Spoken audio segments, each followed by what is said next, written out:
Los caminos nos hicieron solos. Cuando el hombre dejó de arrastrarse, los caminos fueron a encontrarse. Cuando el hombre ya no estuvo solo.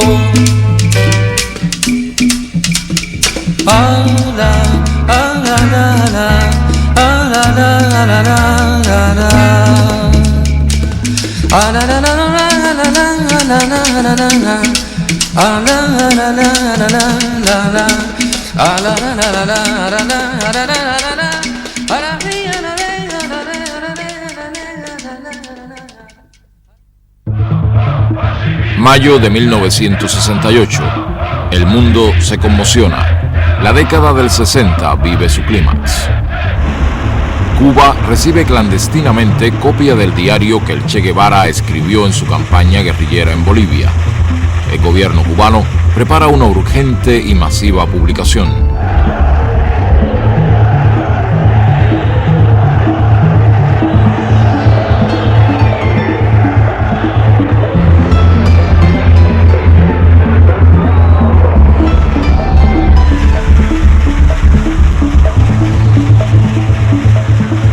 La Habana informa al mundo la edición del libro y su distribución gratuita en la isla.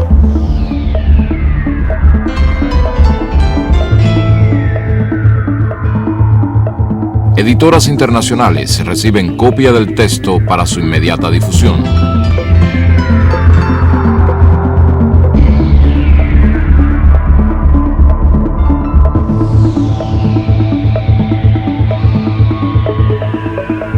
El diario permite conocer aún más la personalidad del Che.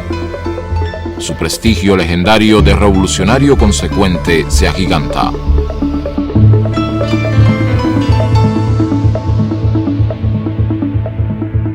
El 7 de octubre de 1967, último día de sus anotaciones, su columna guerrillera está reducida a solo 17 hombres y en una situación desesperada. Ese día, el Che escribe: Se cumplieron los 11 meses de nuestra iniciación guerrillera, sin complicaciones, bucólicamente. No había perdido su espíritu de lucha ni su aguda capacidad para la ironía. When the guerrilla outbreak came, we had already laid on a plan for a training program for what is now known as the 2nd Rangers. That would have happened possibly by the end of this year. Because of the specific threat which the guerrillas represented, we accelerated that program. We started the training about 5 months ago. We completed it about 2 months ago, which means a 3-month training program for the guerrillas, for the Rangers. Just how long have you been searching for Che Guevara, and in which countries have you been searching for him, as it were? Well, we have different people in different countries, you know, working all over, especially in Latin America and Southeast Asia and down through that way. And many of us, you know, in some of the areas that we've been in before, and never could find him, or he's always a step ahead of us. But here, I guess his luck run out.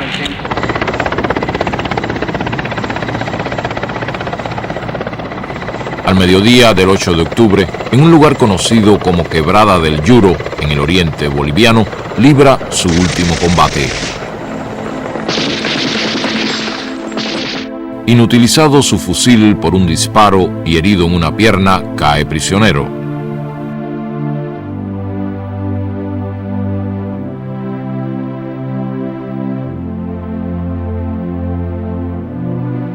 Trasladado a un caserío, se le encarcela en el local utilizado como escuela. Al día siguiente llega la orden de la capital boliviana. Es asesinado.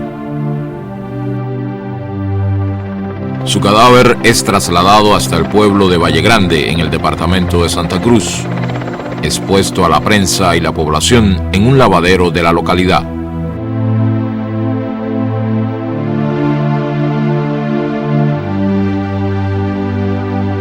Ernesto Guevara de la Serna, conocido como el Che, entra en la historia para siempre.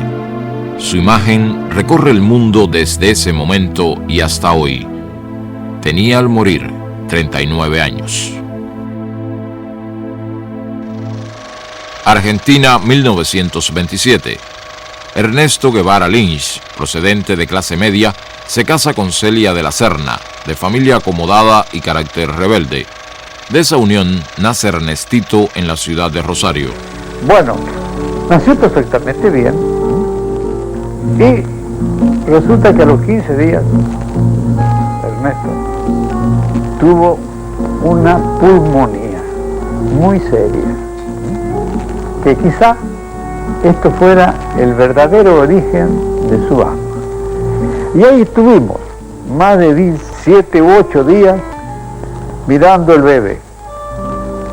Yo recuerdo, y nunca me voy a olvidar, yo estaba realmente muy apenado y mi diagnóstico era malo.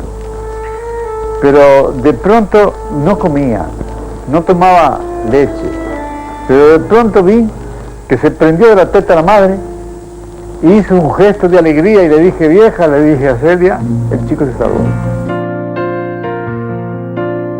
A los 2 años se le presenta el primer ataque de asma. Empieza así lo que en palabras del padre fue para la familia una maldición y un vía crucis. Los padres organizan la vida familiar para espaciar o atenuar los efectos de la severa enfermedad del hijo. Lo cuidan, pero no lo sobreprotegen. Ernestito aprende a convivir con el asma, no se deja vencer por las limitaciones que le impone y batalla contra ella con todas sus fuerzas, con toda su voluntad.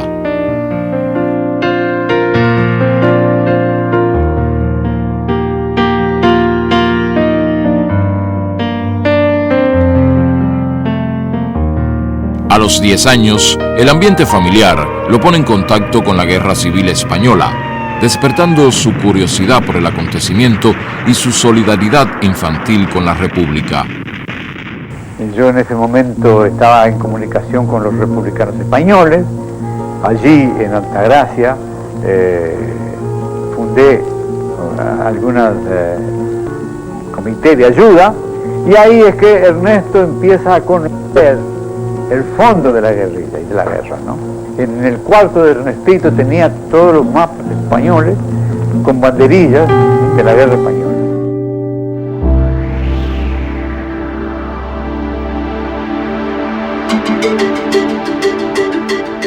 En marzo de 1947, la familia se instala en Buenos Aires.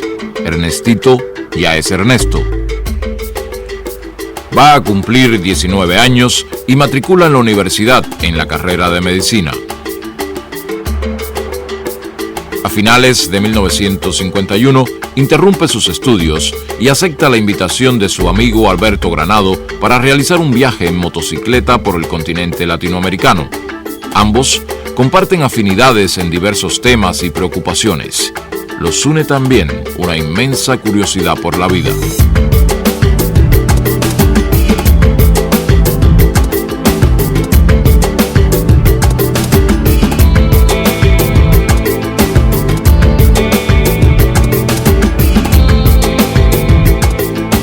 Ernesto se suma al viaje en un momento en que busca una motivación esencial para su vida. No ha encontrado todavía su destino. Él iba en la motocicleta o a pie, en lo que fuera, nunca dejó de llevar su cuadernillo donde anotaba todo lo que hacía. A la luz de una vela con que alumbrábamos el mate, las facciones contraídas del obrero ponían una nota misteriosa y trágica. En un idioma sencillo y expresivo, contaba de sus 3 meses de cárcel, de su mujer hambrienta, de los compañeros comunistas que la policía había fondeado en alta mar, lo habían desaparecido misteriosamente. El matrimonio Aterido en la noche del desierto, acurrucado uno contra el otro, era la representación del proletariado de cualquier lado del mundo. Nos apiadamos de ellos, ya que no tenían ni una mísera manta con que taparse, y les prestamos las nuestras. Fue esa una de las noches en que he pasado más frío, pero también en la que me sentí un poco más hermanado con los hombres.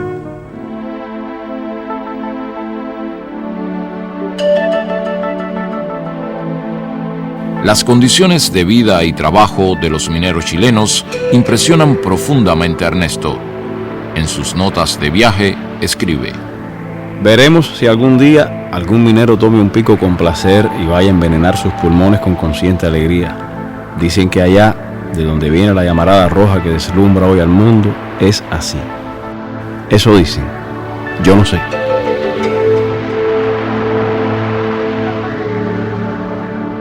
La moto no resiste las inclemencias de sus conductores y debe ser abandonada en territorio chileno.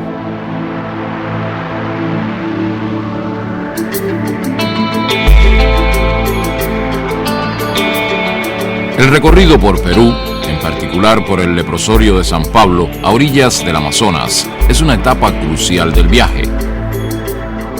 El doctor Hugo Peche, leprólogo, profesor universitario y militante comunista peruano, les apoya con una cálida colaboración profesional y humana. Cuando por primera vez lo conocimos, cuando él llegó acá al hospital de Guía, la impresión que nos ocasionó, bueno, que era una persona vagabunda, ¿ya? Un trotamundo. Estuvieron con nosotros un promedio de unos 2-3 meses y trabajaron con nosotros ese espacio. Tenía un hambre, pero qué gusto daba verlos comer. Parecía un hambre atrasado, se traían lo pobre de tanto viajar, ¿no? Que viajaban en el carro de las vacas, junto con las vacas, contaba él.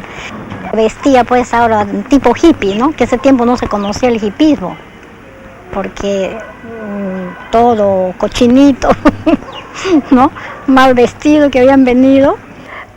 No tenía pues que ponerse, no tenía ropa ni nada, entonces había un terno de mi marido, entonces se lo regalé y después se lo puso. Creo que un factor aglutinante y además decisivo en esa vocación científica de todos los trabajadores de la lepra era la presencia y el ejemplo del doctor Hugo Peche, que yo considero una persona que tanto a mí como al Che, como al futuro Che, nos marcó para siempre en lo que debía ser un intelectual, un científico y un trabajador de la salud. Cuando ellos ya salían de San Pablo hacia Leticia, el doctor Besani ordenó que se le hiciera una pequeña balsa de palos flotantes y yo agarré una plancha de Eternit y una brocha con pintura, le puse mambo a un lado y al otro lado tango. Entonces eso flotaba de acuerdo al viento, ¿no? Salía un momento tango, mambo. La despedida que estos enfermos nos hicieron al Che y a mí en San Pablo pasó de todo lo imaginable. Para mí es uno de los recuerdos más hermosos que tengo en mi vida, y tengo muchos recuerdos hermosos. En ese tránsito, el viaje nuestro, y sobre todo esa estancia en Perú, donde encontró tantas diferencias sociales, creo que eso le ayudó a él también a tener una visión más certera de cuál era su futuro. 8 años después, Ernesto le hará llegar su recuerdo al doctor Peche.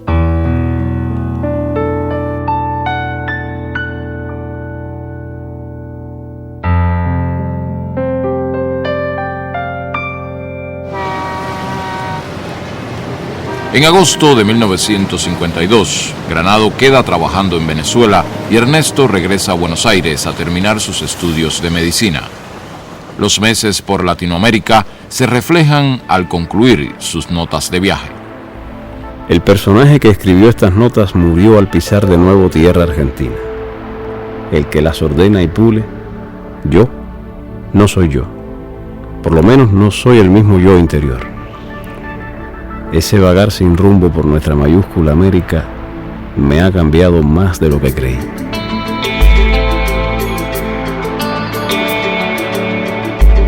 En marzo de 1953, se gradúa de médico con una tesis sobre alergia.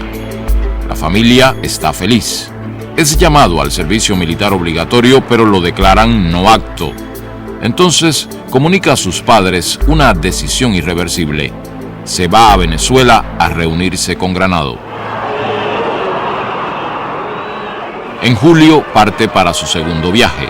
Se detendrá en diversos países posponiendo su llegada a Venezuela.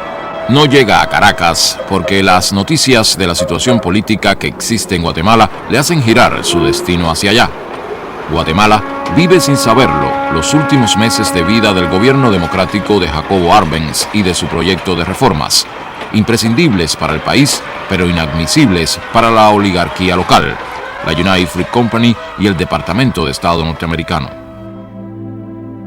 Le llegan preocupaciones y sugerencias familiares para que acabe de organizar su vida como médico.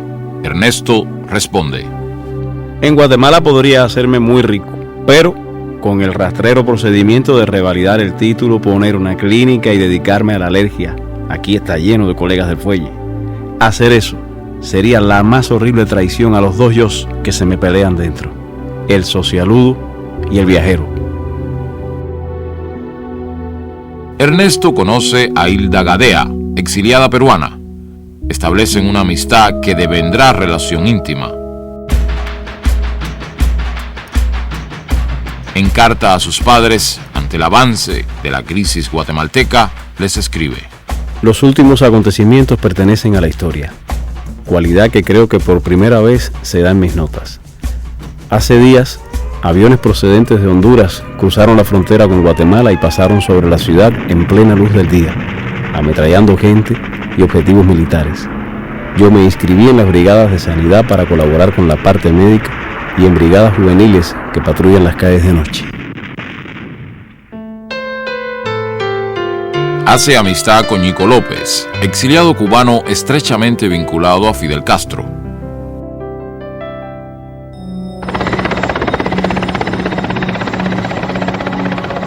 Finalmente, se produce el trágico desenlace que Ernesto resume así. En la noche del domingo 28 de junio, el presidente Arbenz hizo la insólita declaración de su renuncia. Denunció públicamente a la frutera y a Estados Unidos como los causantes directos de todos los bombardeos y ametrallamientos sobre la población civil.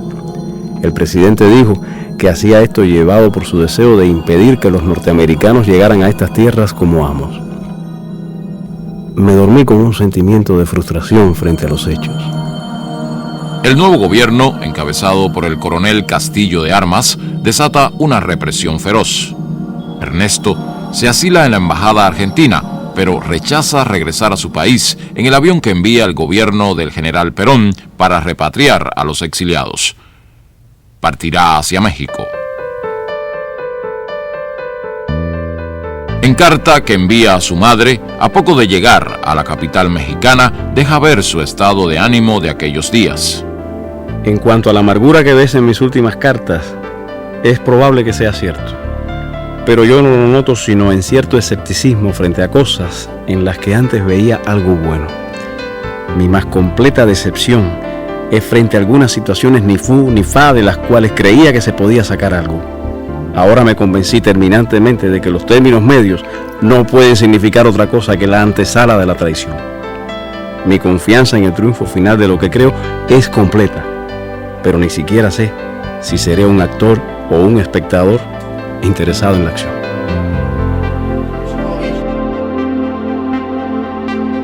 Hilda Gadea llega a México y reanudan sus relaciones. Se reencuentra con Ñico López y a través de él conoce a Raúl Castro. Este acaba de llegar de Cuba después de salir de la cárcel amnistiado junto con todos los participantes en el asalto al cuartel Moncada. Poco después, Fidel Castro arribará a la capital mexicana. Viene a organizar la lucha insurreccional contra la dictadura que gobierna su país. Ernesto ya sabe de la situación cubana como para tener deseos de conocer al dirigente revolucionario más importante de su joven generación. Frente al Galveston, en ese edificio que tú me recuerdas ahora que el número 6, ahí con el tiempo llegamos a tener un apartamento también nosotros. No, en ese edificio debajo o cerquita de él hay un restaurante. En ese restaurante, en el mes de julio, del año 55, donde se sostiene esa entrevista entre Fidel y el Che, que yo participo, y es donde el Che decide unirse a nosotros. Por eso Fidel dice que el Che y yo fuimos los primeros en formar parte de la lista de los futuros expedicionarios. La conversación en la que Fidel Castro y Ernesto Guevara inician su amistad queda reseñada en el diario de este. Un acontecimiento político es haber conocido a Fidel Castro, el revolucionario cubano, muchacho joven, inteligente, muy seguro de sí mismo y de extraordinaria audacia. Creo que simpatizamos mutuamente. En agosto de 1955 contrae matrimonio con Hilda. En febrero de 1956 les nace Hildita. Para esa fecha ha comenzado su preparación física como futuro guerrillero. Será el teniente médico de la expedición. La férrea voluntad, ayudada por la altura y el clima seco de Ciudad México, harán posible que su asma no lo invalide en los meses de entrenamiento. Alberto Bayo es oficial del Ejército Republicano Español y principal instructor de los expedicionarios, lo califica en un reporte como el mejor de todos. Ernesto, el médico, Guevara, el argentino, esas identidades se irán disolviendo en su convivencia con los cubanos. Se le identificará entonces con una interjección breve y afectuosa: el Che. El Che ha dejado carta a su madre que se enviará después de la salida. Para evitar patetismos premortem, esta carta saldrá cuando las papas quemen de verdad. Y entonces sabrás que tu hijo, en un soleado país americano, se puteará a sí mismo por no haber estudiado algo de cirugía para ayudar a un herido. Y la lucha será de espaldas a la pared, como en los himnos, hasta vencer o morir. Te besa de nuevo, con todo el cariño de una despedida que se resiste a ser total. Tu hijo, el Che.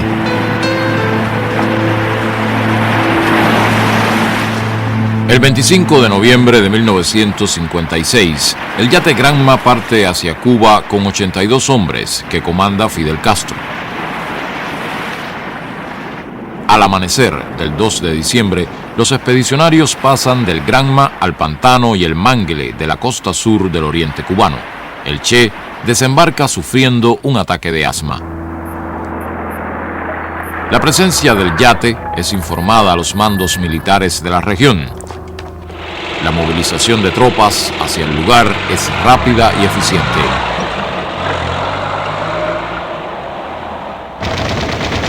A los 3 días de agotadora marcha, los expedicionarios son sorprendidos y dispersados después de sufrir varias bajas.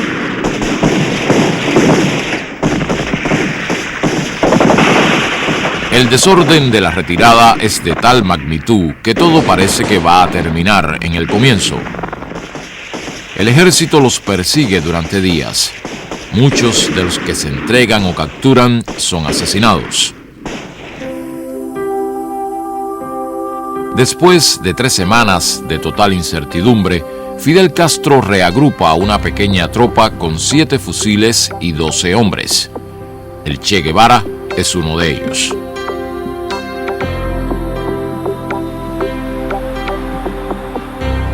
El primer semestre de 1957 es de formación y desarrollo de una columna guerrillera en la Sierra Maestra. La tropa se refuerza con la incorporación de campesinos y combatientes urbanos.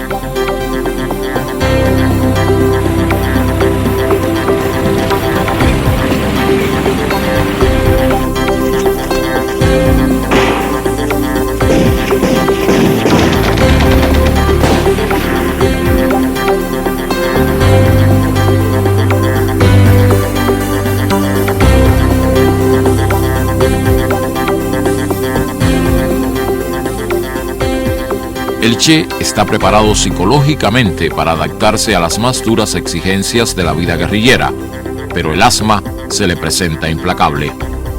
A pesar de esta, es el médico de la columna y de los campesinos de la zona y se destaca como combatiente.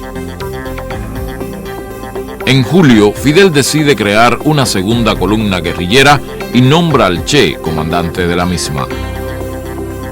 La dosis de vanidad que todos tenemos dentro hizo que me sintiera el hombre más orgulloso de la tierra ese día.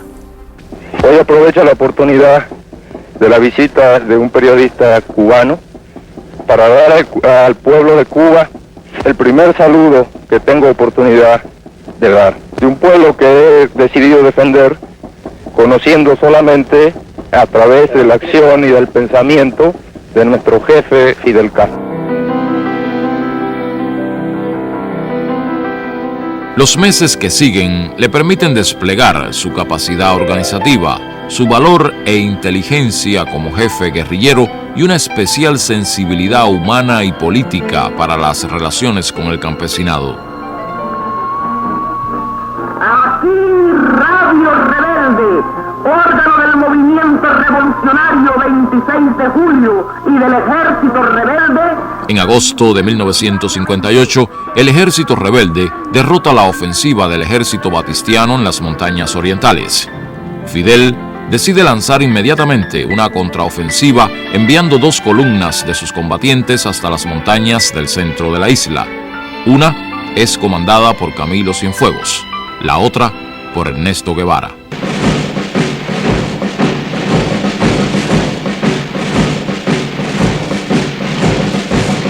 Avanzan por territorio llano, se internan en zonas bajas para evitar emboscadas o ser localizados por la aviación. Padecen hambre, sed, llagas y agotamiento hasta el límite de lo soportable. La columna recorre más de 600 kilómetros en 46 días. Antonio Maceo, columna 2, Antonio Maceo, desde el frente norte de las villas. Efectivamente, Camilo, aquí te copiamos 100%. A mediados de octubre ya están en el centro de la isla. Inmediatamente coordinan y unifican acciones con las organizaciones revolucionarias que actúan en la región. La autoridad política y militar del Che y Camilo es indiscutible. El prestigio nacional se torna leyenda. El Che encabeza en el centro del país la ofensiva final contra la dictadura. Comanda las tropas rebeldes que atacan Santa Clara, capital provincial, y a un tren blindado que transporta importante cargamento de armas para el ejército.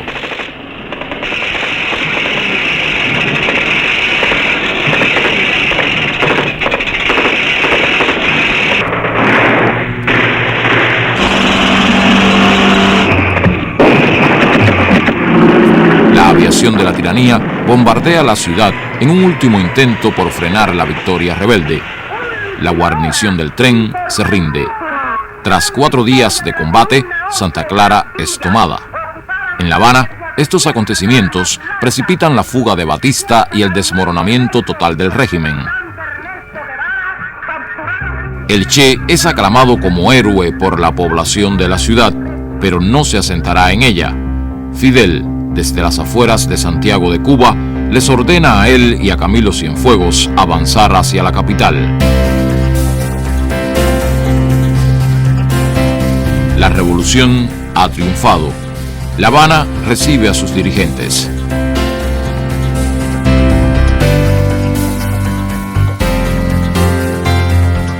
Ernesto Guevara, que acaba de entrar por primera vez en la capital cubana, es uno de ellos.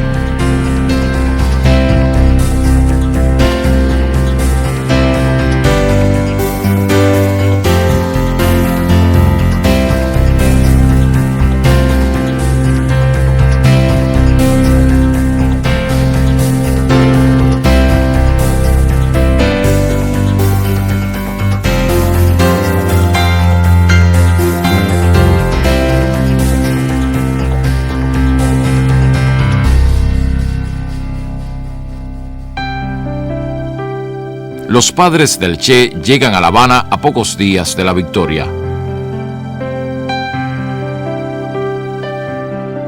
La alegría del reencuentro es acompañada de un inmenso orgullo.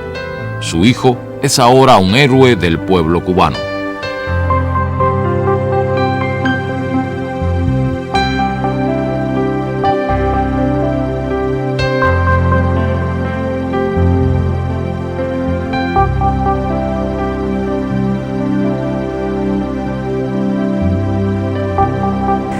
Y me acuerdo de que le dije, ¿qué va a hacer de tu vida? Le dije, ¿qué va a hacer de tu vida como médico? se quedó pensando un momento y me dice, mirá, me dice, como vos te llamás lo mismo que yo, pones un letrerito en la puerta de tu escritorio que diga Doctor Guevara, y entonces ya tenés derecho a empezar a destripar gente, ¿no? Bueno, era muy gracioso, pero después vino yo lo llamé al orden, no, vamos a hablar en serio, tío. Y me dijo esta palabra más o menos, no sé en qué lado del mundo dejaré los huesos. La revolución constituye tribunales para juzgar a los criminales de guerra, torturadores y cómplices de la tiranía. Los grandes medios de información norteamericanos manipulan la imagen de los juicios y crean la primera campaña propagandística contra el gobierno revolucionario. El Che es uno de los dirigentes que supervisa la aplicación de justicia.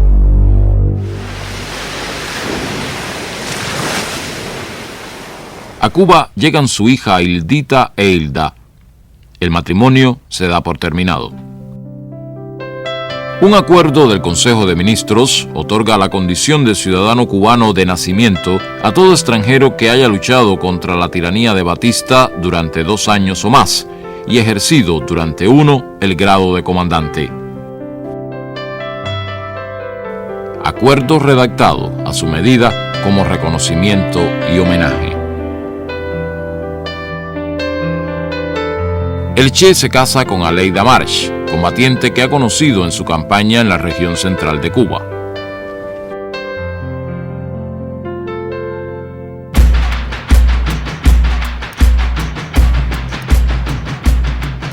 Muy pronto comienzan las presiones y amenazas de la administración norteamericana, motivadas por la aplicación de una ley de reforma agraria que afecta a importantes propiedades de compañías latifundistas en la isla. Ejerció distintos cargos, cada vez que hacía falta un hombre serio para un cargo importante, el Che se prestaba para ese trabajo.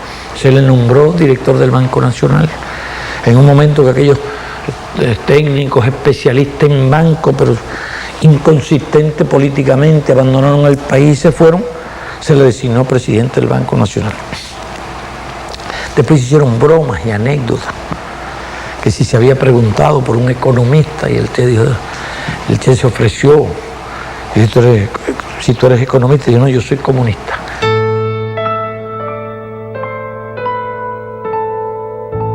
Y a los pocos días de llegar a La Habana, que llegamos el 8 de septiembre, me manda a decir que cuando empezamos las clases, que ya tenía la pizarra, ya tenía el borrador y ya tenía la tiza.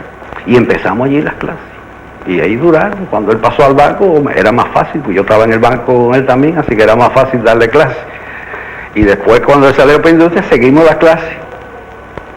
Hasta un momento en que yo le dije, mira, ya yo te he dado todo lo que yo sé. Ya yo no sé más nada, no tengo más nada que dar. Fueron 5 años, ¿sabes? 5 años sin fallar nunca. Él dejó de dar clases los días que no estaba en Cuba. El día que le dije que ya yo no tenía más nada que darle, me dice, bueno, dame programación lineal. Digo, no, yo nunca he dado clase de eso. He leído algo sobre eso. Dice, ¿por qué no la estudiamos juntos? Digo, bueno, vamos a estudiarla juntos.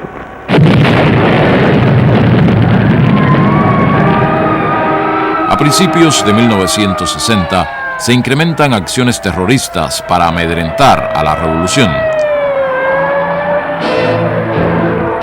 La Agencia Central de Inteligencia asume un rol protagónico en la lucha contra el gobierno revolucionario.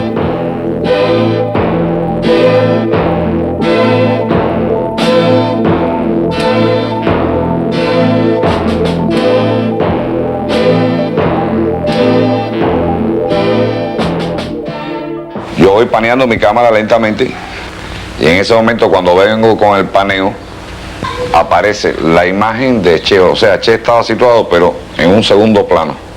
La cara de él me impresionó tanto cuando yo la vi en el visor, que te digo que lo que a mí nunca se me olvida es que instintivamente hice como una cosa así hacia atrás, ¿no? Me asustó, se te puede decir un poco, y al mismo tiempo asustarme, apreté el obturador.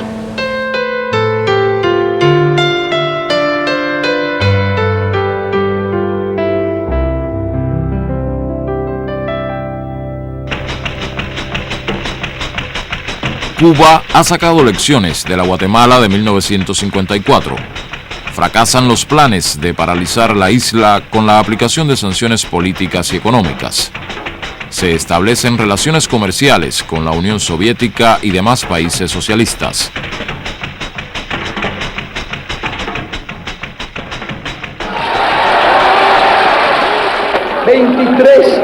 Guantánamo Sugar Company, 24 United Fruit Company.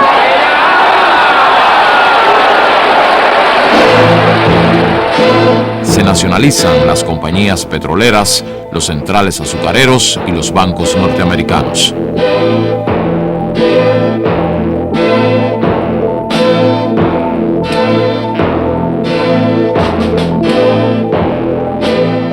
El gobierno norteamericano decide financiar y organizar con contrarrevolucionarios cubanos una invasión armada que ponga fin a la revolución.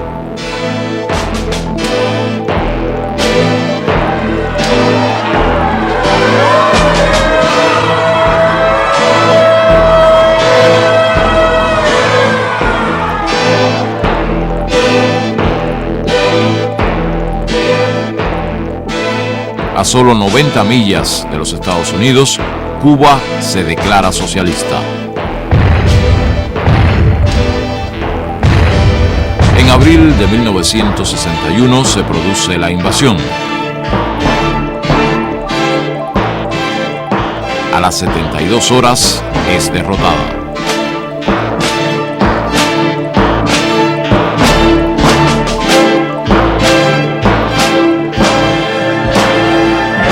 Girón es un símbolo para todos los pueblos oprimidos. Playa Girón es la primera derrota del imperialismo en América Latina, pero también es una de las primeras derrotas del imperialismo en escala mundial. Adelante, obreros socialistas, la victoria es nuestra y lo será. En la mente las ideas marxistas, hoy, mañana y siempre, Cuba vencerá. El Che es designado ministro de Industrias.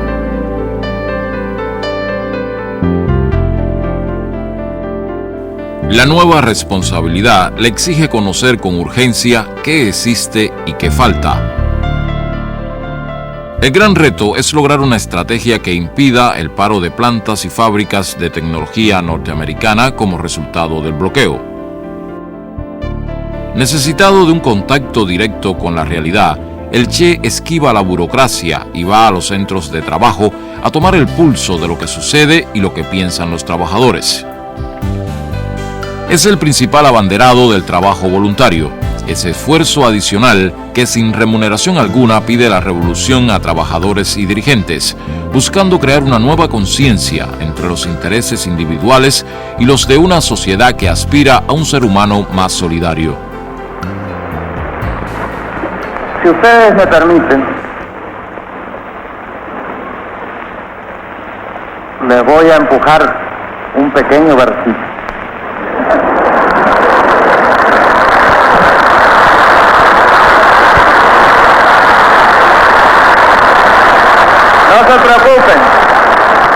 No se preocupen, porque no es de mi propia inspiración, como dicen. Es un poema, nada más que unos párrafos, de un poema de un hombre desesperado. Pero el hombre es un niño laborioso y estúpido que ha convertido el trabajo en una sudorosa jornada. Convirtió el palo del tambor en una azada y en vez de tocar sobre la tierra una canción de júbilo, se puso a cavarla. Y después decía, más o menos porque no tengo muy buena memoria, quiero decir que nadie ha podido cavar al ritmo del sol y que nadie todavía ha cortado una espiga con amor y con gracia.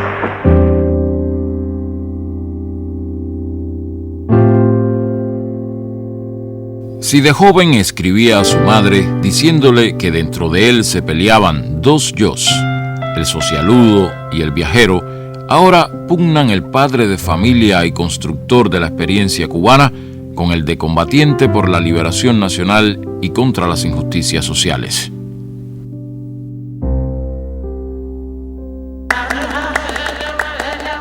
El Congo es uno de los focos de tensión internacional que más lo impacta.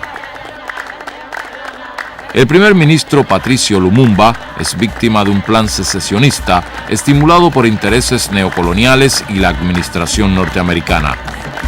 Confiado en la imparcialidad de las Naciones Unidas, solicita su intervención. Tras el manto de esa organización, se consuma la traición y la división del país.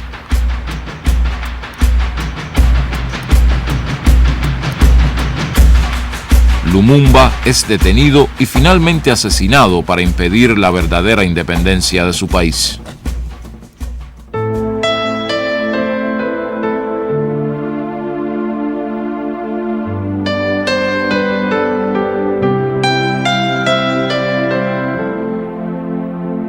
En sus años en Cuba, el Che es embajador de misiones especiales, expositor y defensor lúcido de la revolución en foros internacionales y en reuniones con jefes de Estado y personalidades de su tiempo. Estas responsabilidades amplían su perspectiva del mundo en que se desenvuelve. El Che reflexiona sobre los antecedentes y la experiencia práctica de los países socialistas. Recorre un arduo camino de aprendizaje. Tiene inquietudes, se hace preguntas. Nous avons copié mécaniquement les expériences des pays frères et ce fait a constitué une erreur, pas de plus grave, mais une erreur qui a freiné le développement et a contribué dangereusement à l'un des phénomènes qui doit être combattu avec le plus de vigueur au cours de la révolution socialiste, le bureaucratisme. Abierto a la realidad, ajeno a aceptar verdades cerradas y eternas, comienza a escribir un libro sobre economía política socialista. En su introducción expresa: creemos importante la tarea, porque la investigación marxista en el campo de la economía está marchando por peligrosos derroteros. Al dogmatismo intransigente de la época de Stalin ha sucedido un pragmatismo inconsistente. Y, lo que es trágico, esto no se refiere solo a un campo determinado de la ciencia, sucede en todos los aspectos de la vida de los pueblos socialistas, creando perturbaciones ya enormemente dañinas, pero cuyos resultados finales son incalculables. Y nuestra posición es una. Somos partidarios que se le dé a Vietnam toda la ayuda que sea necesaria. Somos partidarios de que esa ayuda sea en armas y en hombres. Somos partidarios de que el campo socialista corra los riesgos que sean necesarios por Vietnam. Patria o muerte, el derecho.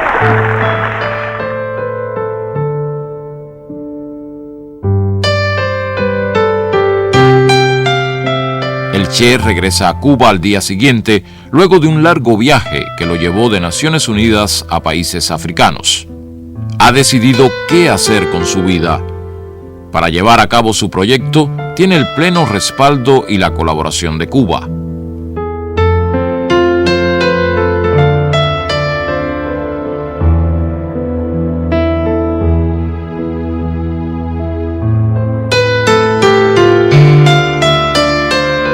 Escribe una carta de despedida a Fidel que será dada a conocer cuando las circunstancias obliguen. A principios de abril parte en secreto de Cuba. Su destino es el Congo. Llega allí a través de Tanzania, cruzando el lago Tanganica. La presencia de mercenarios europeos le es imprescindible al gobierno congolés para sostenerse, haciendo innecesaria la intervención directa de tropas norteamericanas.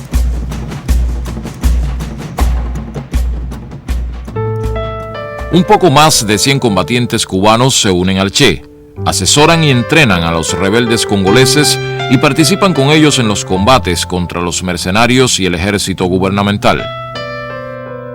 A pocas semanas de la desaparición pública del Che, Estados Unidos invade con 30.000 infantes de marina a la República Dominicana.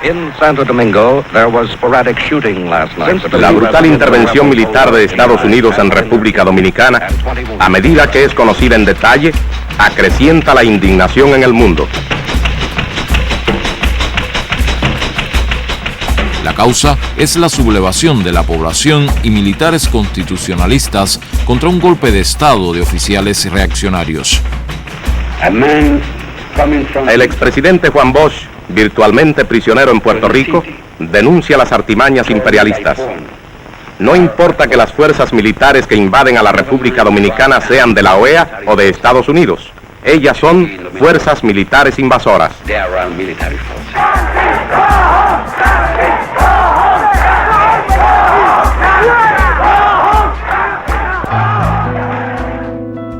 En aquellos días, la ausencia del Che comienza a provocar los más variados rumores en Cuba y en el mundo.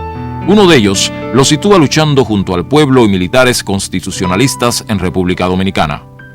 Eso dio lugar a que se corrieran muchos rumores en aquella época, incluso se levantaran verdaderas calumnias.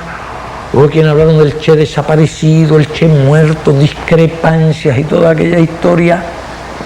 Y nosotros soportamos aquel chaparrón de rumores y de intrigas simplemente para no arriesgar la misión que él quería cumplir y el personal con que él quería ir allá. En los días de su campaña en el Congo, recibe la noticia de la muerte de su madre. Profundamente conmovido, la evoca. Solo sé que tengo una necesidad física de que aparezca mi madre. Y yo recline mi cabeza en su regazo magro y ella me diga, mi viejo, con una ternura seca y plena, y sentir en el pelo su mano desmañada, acariciándome a saltos, como un muñeco de cuerda, como si la ternura le saliera por los ojos y la voz.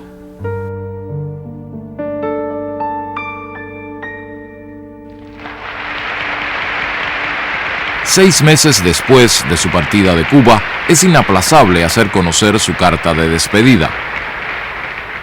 Fidel, me recuerdo en esta hora de muchas cosas, de cuando te conocí en casa de María Antonia, de cuando me propusiste venir, de toda la tensión de los preparativos.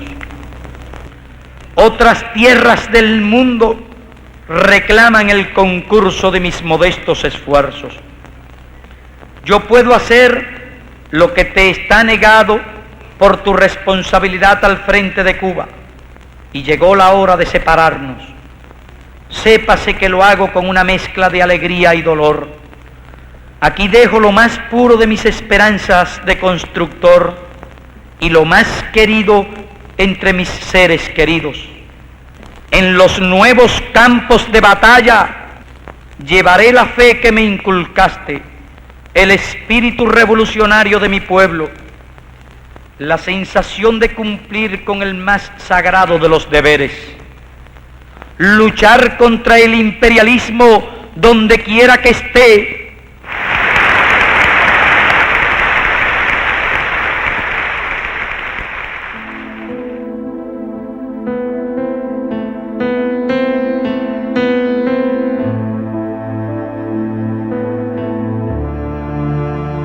En noviembre de 1965, 7 meses después de su llegada, el Che y sus compañeros se retiran del Congo.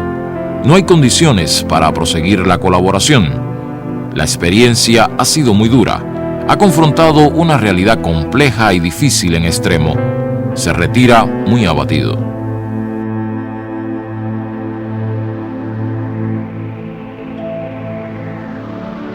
En Praga pasa balance a lo ocurrido. Lo valora severamente, calificándolo como un fracaso. No sabe que la amarga soledad que ha sentido al retirarse del Congo tendrá años después la respuesta de cientos de miles de cubanos que en África y otras partes del mundo se inspirarán en su ejemplo de solidaridad sin fronteras. vuelve a Cuba en secreto para los preparativos de su próximo desafío. La impaciencia lo aguijonea, la del momento que se vive y la de sus años.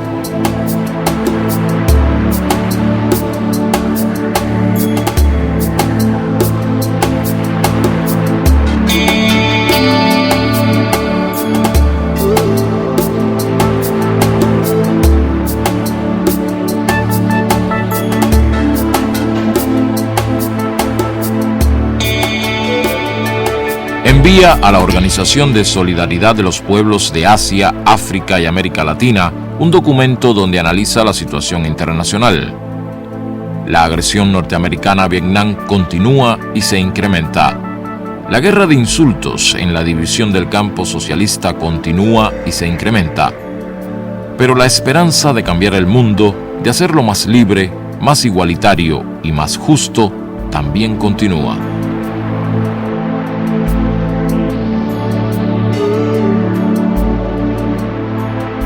Su imagen cruza las generaciones. No han podido fatigarla pese a todo lo ocurrido en el mundo, porque él fue mucho más inmenso en su ejemplo que su proyecto frustrado, en el que dejó una lección de coherencia en la vida y ante la muerte.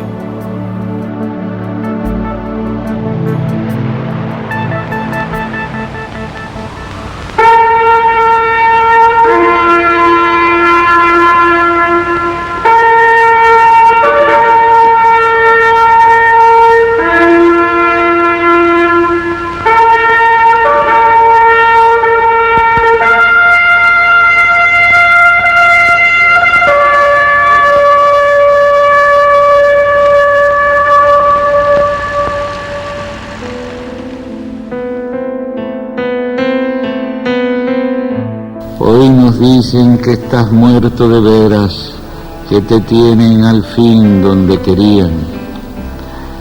Se equivocan más que nosotros, figurándose que eres un torso de absoluto mármol quieto en la historia, donde todos puedan hallarte. Cuando tú no fuiste nunca sino el fuego, sino la luz, el aire, sino la libertad americana soplando donde quiera, donde nunca jamás se lo imaginan, Che Guevara.